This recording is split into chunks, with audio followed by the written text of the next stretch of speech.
Morning students. कल हमने जो डिस्कस किया था कुछ टर्म्स स्टडी की थी, astronomical unit, part second, light year. अब उससे आगे फर्दर हम स्टडी कर रहे हैं कि एसआई सिस्टम के बारे में हमने कल पढ़ लिया था। तो आज हम बात करते हैं कि what are the advantages of the SI system of units. तो एसआई सिस्टम ऑफ यूनिट्स के जो भी पॉइंट्स हम डिस्कस करेंगे, कोई भी एक पॉइंट 2 मार्क्स में कई बार क्वेश्चन में आ जाता है, और उनमें से ज़्यादा ही इंपॉर्टेंट जो फर्स्ट और सेकंड है जो मैं भी बता दूंगी कौन से हैं। तो स्टार्ट करते हैं कि what are the advantages of the SI system of unit. First हम बात करते हैं जो एसआई सिस्टम ऑफ यूनिट है वो क्या है, कोहेरेंट सिस्टम ऑफ यूनिट है।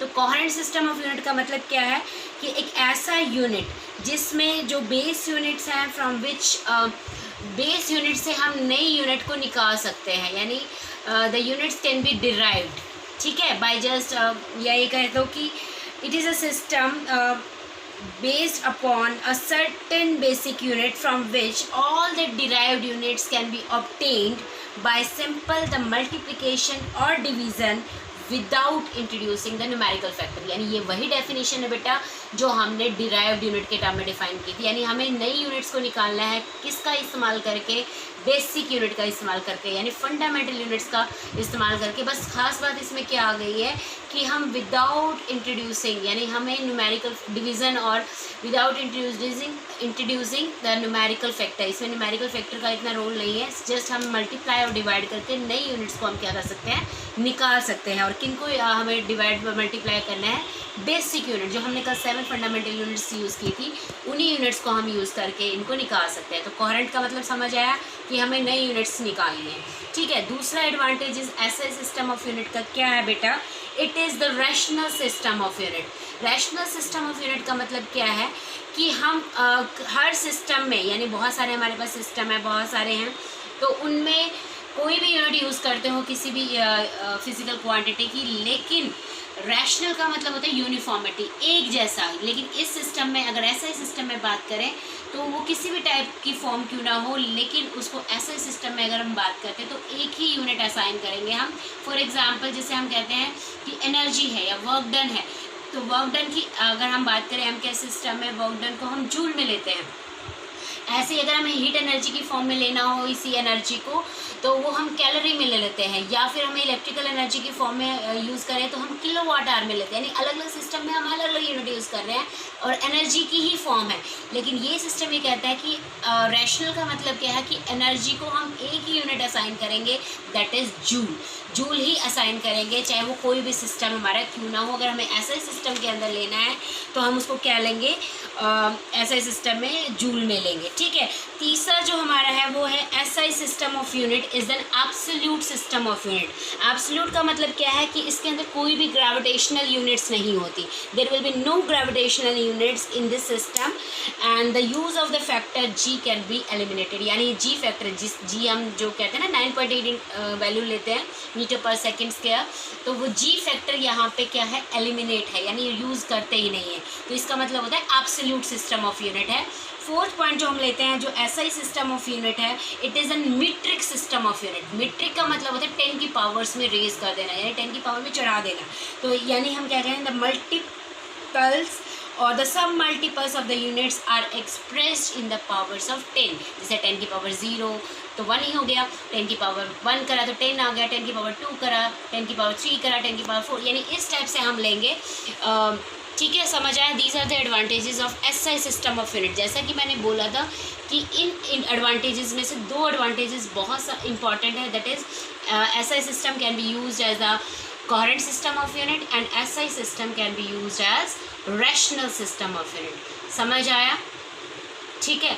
अब हम नेक्स्ट टॉपिक कर रहे हैं, क्या है, डायमेंशंस। डायमेंशंस क्या होते हैं, dimensions of a physical quantities, these are the powers. ये पावर्स होती हैं which are the units of basic unit, यानी जो फंडामेंटल यूनिट्स हैं उनकी पावर, यानी उनके ऊपर हम कुछ लगा देते हैं, कोई भी पावर हम लगा देते हैं, are raise to represent that derived quantity और फिजिकल क्वांटिटी। जैसे अगर हमने कहा कि m की पावर 2, l की पावर 3, ml, अगर हम ml ही बात करें तो t भी ले लो, तो m की पावर सपोज a है, l की पावर सपोज b है और t की पावर c है। तो जो a, b और c है, these are called as the dimensions of that fundamental units. इसके बाद हम बात करते हैं डायमेंशनल फार्मूला। तो डायमेंशनल फार्मूला क्या है? तो डायमेंशनल फार्मूले को अगर हम एक्सप्रेस करना चाहें बेटा, तो जैसे मैंने कहा कि डायमेंशंस क्या हैं, m इसकी पावर a, l इसकी पावर b, t इसकी पावर c है। तो ये a, b और c हमारी क्या है, these are called as the dimensions. अब ये हमने अगर ये फंडामेंटल यूनिट्स हैं, उनकी पावर्स हैं और उनको हम एनक्लोज कर दें यानी बंद कर दें किसी स्क्वायर ब्रैकेट के अंदर, तो वो बन जाता है हमारा डायमेंशनल फार्मूला। क्या बन जाता है वो? Dimensional formula. ठीक है, डायमेंशनल फार्मूला हो जाएगा। और इसके बाद अगर हमें कहें कि डायमेंशनल इक्वेशन क्या है, डायमेंशनल इक्वेशन, अब हमने फंडामेंटल की पावर्स भी ले ली, फंडामेंटल टर्म्स की पावर्स भी ले ली, उसको एनक्लोज भी कर दिया यानी उसका डायमेंशनल फार्मूला भी लिख दिया। और उसके बाद अगर हम वो कह दें कि किसका फार्मूला है वो, तो हमने उसके सामने वो लिख दे फार्मूला। जैसे हमने कहा कि वेलोसिटी है, वेलोसिटी का फॉर्मूला जैसे अभी हमारे पास आएगा, जैसे डिस्प्लेसमेंट अपॉन टाइम होता है फॉर्मूला, जनरल फॉर्मूला देखा था तो डिस्प्लेसमेंट अपॉन टाइम, और डिस्प्लेसमेंट को हमने L से लिखा, टाइम को हमने T से लिखा, तो L की पावर 1 है, यहाँ T की पावर है, T को ऊपर ले जाओ तो L1T-1 हो गया। तो अगर हम ये लिख दें कि velocity is equal to L1T-1, तो ये हमारी बन गई एक डायमेंशनल इक्वेशन। ये हमारी हैं डायमेंशंस और इसको इनक्लोज कर दिया, ये हो गया डायमेंशन फार्मूला। और कंप्लीट ये किसका फार्मूला है, वो हमारा बन गया क्या, डायमेंशनल इक्वेशन। तो अब हमें सीखना है कि डायमेंशनल फार्मूले कैसे हम डिराइव करेंगे। तो स्टार्टिंग में आज 10 फार्मूलेज हम सीख रहे हैं, फिर फर्दर हम रोज़ सीखेंगे। और जितने फार्मूले मैं कहूँगी कि क्रैम करने हैं या वो तुम्हें टिप्स पे होने चाहिए, 12 मैक्सिमम फार्मूले हैं वो। तो अब हमें क्या करना है, जैसे हमें सबसे पहले स्टार्ट कर देते हैं, हमें कौन सी टर्म है, मान लो हमारी फिजिकल क्वांटिटी, हमने ऐसे कॉलम बना रखे होंगे, इधर फिजिकल क्वांटिटी लिख लेते हैं, यहाँ उसका रिलेशन लिख लेंगे, रिलेशन विद अदर क्वांटिटीज़, यानी फॉर्मूला लिखना एक तरह से, अदर क्वांटिटीज़ यानी फॉर्मूले बेसिकली। ठीक है, और यहाँ हम डायमेंशन फॉर्मूले निकाल लेंगे कि क्या डायमेंशन फॉर्मूला बनेगा इसका, एंड देन हम उसकी यूनिट भी लिख लेते हैं साथ में कि हमें यूनिट क्या होगी। तो पहला फॉर्मूला अगर हम करते हैं, तो पहला फॉर्मूला सीख रहे हैं, सपोज़ एरिया है, किसी का भी एरिया ले लें हम, चाहे वो एरिया ऑफ अ सर्कल ले लें, चाहे हम एरिया ऑफ रेक्टेंगल ले लें, चाहे रोम्बस ले लें, कुछ भी ले लें। एरिया का फॉर्मूला कोई भी सबसे सिंपल फॉर्मूला हम रेक्टेंगल का फॉर्मूला लेते हैं। एरिया का फॉर्मूला क्या होता है, लेंथ इंटू ब्रेड्थ होता है। अब तुम्हें पता है लेंथ की भी जो यूनिट होती है वो मीटर होती है, SI यूनिट, और ब्रेड्थ जो होती है उसकी भी SI यूनिट हमारी मीटर होती है। तो डायमेंशन फॉर्मूला कैसे करते हैं, कैसे सीखते हैं, क्योंकि मीटर किसकी है, लंबाई की है यानी लेंथ की है, तो इसका मतलब इसको भी L लिखेंगे, और ब्रेड्थ जो है उसकी भी इकाई मीटर है तो उसको भी L लिखेंगे। तो ये L और L, अगर नीचे का बेस सेम हो, यहाँ भी L, बेस का मतलब नीचे वाली चीज़ सेम हो, यहाँ भी L, यहाँ भी L, तो जो पावर्स होती हैं इनकी यानी जो डायमेंशंस होती हैं वो ऐड हो जाती हैं विद साइन, साइन के साथ क्या हो जाती हैं, वो ऐड हो जाती है, यानी L 1 + 1 हो जाएगा, तो यानी L² हो जाएगा। इसको कंप्लीट लिखना चाहें तो M, L और T की फॉर्म में लिखना है, तो यहाँ कुछ भी नहीं है, यहाँ 2 हो गया, यहाँ भी कुछ नहीं है। एनीथिंग पावर 0 = 1, यहाँ सीख लेते हैं कि M की 0 का मतलब 1 है, L की 0 अगर हो तो भी 1 है, T की 0 हो तब भी 1 है। ठीक है, तो लेकिन यहाँ पे अगर खाली तुम L की 2 लिखोगे तब भी करेक्ट है। अब यूनिट क्या होगी, लेंथ की यूनिट मीटर, ब्रेड्थ की यूनिट मीटर, तो metre into metre that is metre square. ठीक है, पहला फॉर्मूला समझ आ गया। अब दूसरा फॉर्मूला हम बात करते हैं वॉल्यूम। अब ऐसे जैसे हमने कहा था कि एरिया का फॉर्मूला हमने लिखा, ऐसे ही हम वॉल्यूम का फॉर्मूला लिख लेंगे कि किसी का भी वॉल्यूम लिख लो, मान लो हमने क्यूब का लिखा है या फिर क्यूबॉइड का लिखा, तो length into breadth into height, ये भी L, ये भी L, ये भी L डायमेंशन फॉर्मूले में, तो L into L into L तो कितना हो गया, L³ हो गया। फॉर्मूला हमारा तभी बनेगा जब इस रेक्टेंगुलर बॉक्स में इसको बंद कर देंगे और इसकी यूनिट क्या हो जाएगी, मीटर³ हो जाएगी। आगे हम चलते हैं third formula, that is density. Density क्या होता है बेटा, घनत्व, यानी घनत्व का फॉर्मूला अगर जनरल फॉर्मूला हम देखें तो द्रव्यमान बटे में आयतन, तुमने पढ़ा होगा, तो यानी द्रव्यमान हो गया मास पर यूनिट वॉल्यूम। ठीक है, अब मास को किस में मेज़र करते हैं, फंडामेंटल टर्म M में मेज़र करते हैं। वॉल्यूम अभी हमने पीछे निकाला L³ था, यहाँ नीचे हमारी प्लस में वैल्यू हो, ऊपर लेके जाएंगे तो माइनस वैल्यू हो जाएगी, तो इसका फॉर्मूला बन गया M1L-3। इसको इनक्लोज कर दिया। यूनिट क्या होगी, मास की यूनिट हो गई किलोग्राम, वॉल्यूम की यूनिट हो गई मीटर क्यूब।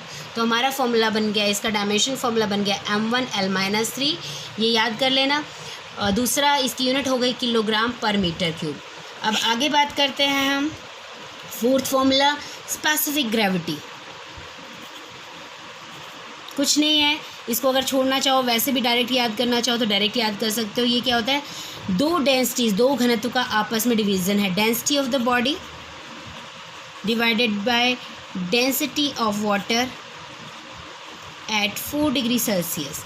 ठीक है, अब डेंसिटी अपॉन डेंसिटी है तो ऊपर भी डेंसिटी, सपोज कोई भी फॉर्मूला, डेंसिटी का फॉर्मूला हो गया हमारा m1l-3, नीचे भी आ गया m1l-3, m1 से m1 कटा, l-3 से m, यानी without any dimension, m0 l0 t0, जिसको कोई डायमेंशन फॉर्मूला नहीं है, यानी क्योंकि इसका आंसर 1 हो गया। यूनिट क्या होगी, ऊपर भी डेंसिटी की किलोग्राम पर मीटर क्यूब, नीचे भी हमारे किलोग्राम पर मीटर क्यूब, तो ये भी कट गया तो डायमेंशन लेस भी हो गया और यूनिट लेस भी। तो कई बार पूछ लेते हैं what are the give one quantity which are no dimensions and no dimension formula and no unit. तो एक फार्मूला हमारा हो जाएगा स्पेसिफिक ग्रेविटी। इसके बाद हम फिफ्थ फार्मूला करते हैं, दैट इज स्पीड और वेलोसिटी। ठीक है, स्पीड चाहे किसी भी टाइप की हो, चाहे एस्केप वेलोसिटी हो, चाहे क्रिटिकल वेलोसिटी हो, चाहे कोई भी टाइप की वेलोसिटी हो, कोई भी टाइप की स्पीड हो। फ़र्क क्या है स्पीड और इसमें, तुमने पढ़ा होगा लोअर क्लासेस में, ये चाल होती है और ये वेग या गति होती है। ठीक है, ये वेग हमने कर लिया, कुछ फ़र्क नहीं होता। अगर दिशा का ज्ञान दे दें तो हमारे पास वेलोसिटी हो जाएगी, और अगर बिना दिशा के कहें तो हम चाल की बात करेंगे। तो अगर स्पीड की बात करें तो डिस्टेंस अपॉन टाइम हो जाएगा, और अगर वेलोसिटी की बात करें तो डिस्प्लेसमेंट अपॉन टाइम हो जाएगा। ये भी दूरी, ये समय, तो L/T हो गया, L1t-1 हो गया। ठीक है, और यूनिट क्या होगी, डिस्टेंस को भी मीटर में देखते हैं और ये टाइम को सेकंड में देखते हैं, तो मीटर पर सेकंड हो गया इसकी इकाई। ये फर्स्ट फॉर्मूला जो तुम्हें क्रैम करना, अगर मैं तुम्हें पूछूं कि what is the formula of velocity, तो तुम्हें पता होना चाहिए L1d-1, L1t-1 डायमेंशन फार्मूला। ये पहला फार्मूला, मैं ज़्यादा से ज़्यादा 12 फार्मूले रटवाऊंगी तुम्हें, तो पहला फार्मूला जो तुम्हें टिप्स पे होना चाहिए, लर्न होना चाहिए, that is L1t-1। Sixth formula अगर हम करते हैं, दैट इज़ लीनियर मोमेंटम। इसको P लेटर से दिखाते हैं, और ये तुम्हारा संवेग होता है। ठीक है, इसका फॉर्मूला क्या होता है, जनरल फार्मूला मास गुना में वेलोसिटी होता है। तो मास का फॉर्मूला m हो गया, वेलोसिटी का अभी मैंने लर्न करवाया था L1t-1, तो इकट्ठा कर दो तो m1l1t-1। ठीक है, और इसकी यूनिट क्या होगी, मास की यूनिट हो गई किलोग्राम, वेलोसिटी की यूनिट होगी मीटर पर सेकेंड। ठीक है, तो ये सेकेंड ऊपर आ जाएगा, तो हमारे पास किलोग्राम सेकेंड पर यूनिट मीटर। सेवन्थ फॉर्मूला हम बात करते हैं एक्सेलरेशन। एक्सेलरेशन यानी त्वरण, यानी चाल में परिवर्तन बटे समय। ठीक है, तो यानी change in velocity upon time. तो वेलोसिटी का फॉर्मूला भी मैंने लर्न करवाया था, L1t-1 अपॉन टाइम, और कर दिया कुछ भी पावर नहीं है तो इसका मतलब एक पावर है। इसको ऊपर ले जाओ, L1t-1 ऊपर गया t, यहाँ जमा का एक है, ऊपर ले जाने पे हमारा क्या हो जाएगा, घटा का एक। अब ये भी टी सेम हो गया, यानी बेस सेम है, पावर जुड़ जाएंगी निशान के साथ। तो एक बार t लिखो निशान के साथ, -1 -1 कितना होता है, -2, तो यानी L1t-2 फार्मूला हो जाएगा। और यूनिट क्या हो जाएगी इसकी, मीटर पर सेकेंड स्क्वायर। ये दूसरा फॉर्मूला जो तुम्हें रटना है। पहला फॉर्मूला रटना है तुम्हें L1t-1 का, दूसरा फॉर्मूला जो तुम्हें रटना है वो एक्सेलरेशन का, दैट इज़ L1t-2। ठीक है, इसके यानी एक्सेलरेशन ड्यू टू ग्रेविटी हो या एक्सेलरेशन सिंपल हो, तो दोनों का यही फॉर्मूला हो जाएगा, यही फॉर्मूला है। ठीक है, इसके बाद हम बात करते हैं फॉर्मूले की। कौन सा फॉर्मूला आ गया हमारा, 8th फॉर्मूला। आज 10 ही करेंगे। फोर्स यानी बल। अब बल तुम्हें पता है, हमने किया था 9th क्लास में भी किया था। बल का फॉर्मूला होता है mass into acceleration. Mass into acceleration होता है। अब एक्सेलरेशन का मैंने रटवाया था ना, तो हमारे पास मास का m हो गया, एक्सेलरेशन का भी रटवाया था L1t-2, तो यहाँ कुछ भी पावर नहीं है तो 1 हो गया। इकट्ठा कर दो, m1l1t-2। ठीक है, और यूनिट क्या होती है फोर्स की, न्यूटन होती है। ठीक है, ये तीसरा फॉर्मूला जो तुम्हें रटना है। डायरेक्ट अगर मैं पूछूं बल का फॉर्मूला क्या है, फोर्स का फॉर्मूला क्या है, तो तुम्हें पता होना चाहिए m1L1T-2 फॉर्मूला होता है इसका। ठीक है, समझ आया। अब 9th फॉर्मूला अगर हम करते हैं तो अब बात करते हैं इम्पल्स। ये भी तुमने किया था 9वीं क्लास में, जब एक क्रिकेट बॉलर है, क्रिकेट प्लेयर है और वो बॉल को कैच करता है तो हमें हमारे हाथों को ऐसे थोड़ा पीछे की साइड लेके जाता है। तो पीछे की साइड ले जाने का मतलब क्या है, टाइम बढ़ाने के लिए, ताकि उसके बल जो बॉल उसके ऊपर फोर्स लगा रही है, बहुत ज़ोर से बॉल फेंकी है किसी ने, बैट से बहुत ज़ोर से बॉल आई है, तो उस एकदम से लपक के कूद के पकड़ेगा तो जल्दी उसको टच होगा तो जल्दी चोट लग सकती है। लेकिन जितना ज़्यादा टाइम लेगा तो वो क्या हो जाएगा, उसको बॉल उसके ऊपर असर कम डालेगी। ठीक है, तो इम्पल्स हमारा क्या हो जाएगा, इसका फॉर्मूला हो जाता है फोर्स मल्टीप्लाई बाय टाइम, यानी जितना टाइम बढ़ाएंगे उतना ही बल कम लगेगा। तो फोर्स का फॉर्मूला भी मैंने इसलिए रटवाया था, m1L1T-2 होता है, टाइम का t हो गया, ये कुछ पावर नहीं है तो 1 लगा लिया, यहाँ t-2 है, t की 1 है, यही इकट्ठे हो सकते हैं, m1L1 यूँ के यूँ और -2, और यहाँ निशान कितना है, जमा का एक, माइनस प्लस क्या होता है माइनस, और निशान किसका आएगा, जो बड़ा होगा, तो कितना हो गया, t की -1 हो गया। ठीक है, और यूनिट क्या हो गई, फोर्स की यूनिट हो गई न्यूटन और टाइम की यूनिट हो गई सेकेंड। लास्ट फॉर्मूला आज के दिन जो हम कर रहे हैं, जो तुम्हें लर्न भी करना है, 4th फॉर्मूला जो लर्न करना है, प्रेशर और स्ट्रेस। प्रेशर या फिर स्ट्रेस। प्रेशर क्या होता है, दाब। ठीक है, दाब क्या होता है, कितना बल लग रहा है, कितने हिस्से में लग रहा है, यानी फोर्स अपॉन एरिया। फोर्स का फॉर्मूला भी रटवाया था, m1L1T-1, एरिया का होता है लेंथ की 2, अभी हमने यहाँ किया था, देखो लेंथ का एरिया का फॉर्मूला L की 2। तो हम क्या कर सकते हैं, अब इसको फिर से ऊपर लेके जाओ, तो हम ऊपर लेके गए, m1L1T- और नीचे प्लस का 2 है, ऊपर ले जाने पे क्या हो जाएगा, माइनस का 2।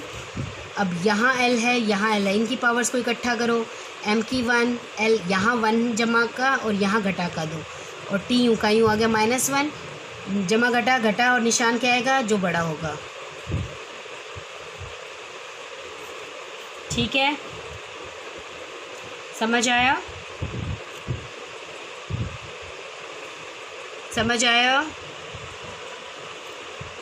तो तुमने बताया नहीं, हमने फोर्स का फॉर्मूला क्या लिखा था, ये मैंने ठीक लिखा है, नहीं, m1L1T-2 होता है फॉर्मूला, T-2 करो यहाँ पे, T-2, तो हमारे पास फॉर्मूला आ गया फोर्स प्रेशर का, m1L1T-2। ये चौथा फॉर्मूला है जो तुम्हें क्या करना है, क्रैम करना है। यूनिट क्या होती है प्रेशर की, पास्कल होती है।